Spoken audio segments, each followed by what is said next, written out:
Sejumlah nama pemain telah masuk di kantong Sintayong untuk segera dinaturalisasi. Menariknya, mayoritas dari nama yang telah dan akan diproses naturalisasi kebanyakan adalah pemain belakang. Tentunya, publik seolah disuguhkan oleh persaingan mengerikan lini belakang antara pemain lokal dan naturalisasi. Simak ulasan lengkapnya hanya di Tentang Bola.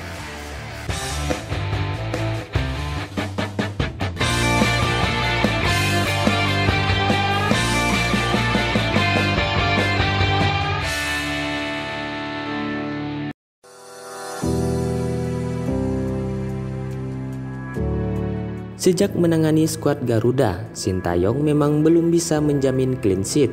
Celakanya lagi, Indonesia justru sering kebobolan di babak kedua. Inilah yang kemudian membuatnya memutar otak untuk mencari sosok pemain belakang yang mumpuni. Bergabungnya Elkan Bagot sempat menjadi daya tarik timnas Indonesia di Piala AFF 2020 kemarin. Pemain keturunan yang mentas di Inggris itu pun mencetak gol lewat sundulan ke gawang Malaysia saat Indonesia menang 4-1 di fase grup. Meski begitu, Sintayong tampak belum benar-benar puas oleh lini belakang Indonesia. Nama-nama seperti Sandy Walsh dan Jordi Amat menjadi dua pemain keturunan yang siap dinaturalisasi. Sayangnya, semua pemain tersebut berposisi sebagai pemain belakang. Jika benar kedua nama itu bergabung, maka bisa dipastikan stok pemain belakang Indonesia akan sangat melimpah. Lantas, apakah urgensi dari keputusan tersebut? Merujuk pada nama-nama pemain lokal yang mengisi lini pertahanan, Sintayong sejatinya punya nama-nama top yang sering jadi langganan, seperti Asnawi Mangku Alam, Pratama Arhan, Alfreanda Dewangga, Rahmat Irianto, Fahrudin Arianto, hingga Rizky Ridho. Sejatinya adalah bek yang tangguh. Asnawi dan Arhan justru kini tengah menempa kemampuan mereka di liga luar negeri. Keduanya juga memiliki peran penting dalam gelaran Piala AFF 2020 kemarin. Tak cuma itu, Arhan juga keluar sebagai pemain terbaik pada kompetisi 2 tahunan tersebut. Begitu juga dengan Dewangga, Irianto, Fahrudin, dan Ridho yang tampil tangguh saat menahan imbang Vietnam 0-0. Bahkan nama-nama tersebut nyatanya mampu bersaing dengan para pemain lawan yang punya postur dan kecepatan yang lebih baik. Di sisi lain, Sandy Walsh, Jordi Amat, dan Elkan Bagot mungkin boleh unggul dalam segi postur badan dan pengalaman di kompetisi Eropa. Sandy Walsh tampil cukup baik dengan Kevin McHellen di Liga Belgia.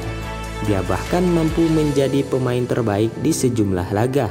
Begitu juga dengan Jordi Amat yang sudah kenyang pengalaman di Liga Spanyol. Sementara Elkan kini mulai sering dipercayai menjadi kapten di tim junior Ipswich Town.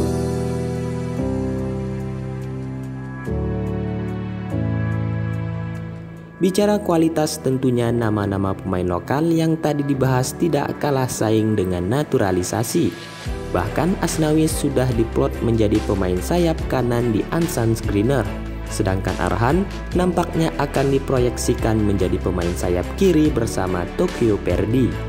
Praktis keduanya bisa saja berubah posisi bersama timnas Indonesia.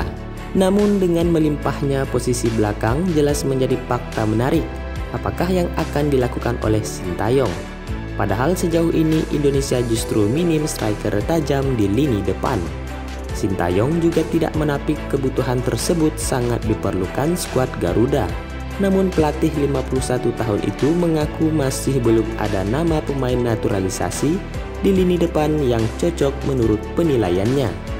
Tentunya menarik untuk dinantikan apakah Sintayong sengaja menumpuk pemain belakang untuk menaikkan mental dan kemampuan para pemain untuk bersaing di tempat utama.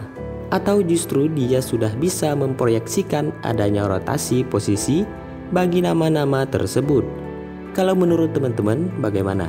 Tulis pendapat kalian di kolom komentar.